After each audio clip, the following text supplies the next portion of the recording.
Traffic আইন মেনে চলুন, ট্রাফিক পুলিশকে সহায়তা করুন। এই স্লোগানকে সামনে রেখে বরিশালে শুরু হয়েছে ট্রাফিক সপ্তাহ 2025। রবিবার সকাল 11টায় নগরীর সদর রোডে বেলুন উড়িয়ে কর্মসূচির উদ্বোধন করেন বিএনপি কমিশনার মোহাম্মদ শফিকুল ইসলাম। তিনি বলেন, সময় বাঁচাতে গিয়ে অনেকে ট্রাফিক আইন ভঙ্গ করেন, যা প্রাণঘাতী দুর্ঘটনার কারণ হয়ে দাঁড়ায়।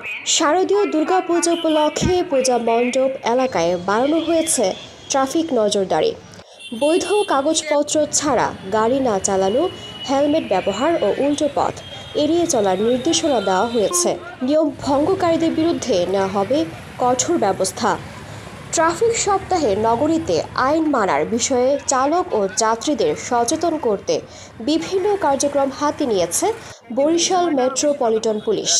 এই সময় আমরা যত প্রকার ফিটনেসবিহীন গাড়ি এবং অকেজ যে গাড়িগুলো এগুলো রাস্তায় নামতে পারে না, কারণ এই সময় আমরা বেশি তৎপর থাকি, তো সেই জন্য যানজটটা কম হবে।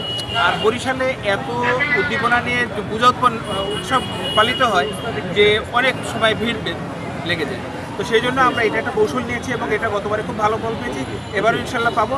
আর আপনাদের সহযোগিতা চাই যে আপনারাও বিভিন্ন জায়গায় তো মুভ করবেন, করে যদি কোনো রকমের কোনো ব্যত্যয় দেখেন আমাদেরকে জানাবেন, আমরা ইনশাল্লাহ ব্যবস্থা নিব।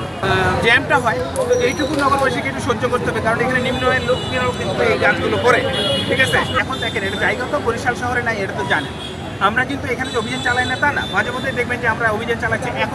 এখন তো আবার অভিযান চালাবো, যেহেতু ট্রাফিক সপ্তাহ, এটা একটা উদ্দেশ্য যে আমাদের যেখানে যেখানে দেখবো যে আমাদের অড সিচুয়েশন আছে, যে গাড়ি ঘোড়া বন্ধ করে রাখতেছে, সেগুলো আমরা সব পরিষ্কার করে দেবো ইনশাআল্লাহ।